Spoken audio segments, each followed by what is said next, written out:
Hi, this is Jay from Middle Atlantic, here to show you guys the SNE series.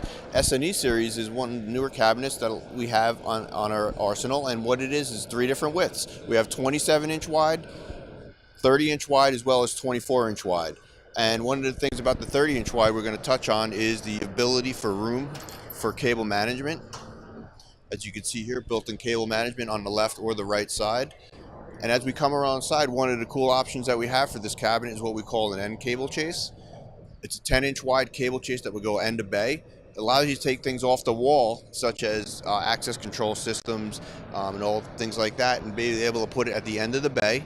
We have side panel options for it, so it kind of just fits right in, takes everything off the wall and brings it right to the cabinet where it's easy to cable manage. And if we come around to the back, you can see some of the benefits also with the 30-inch width. Split doors make it easy to come in and out.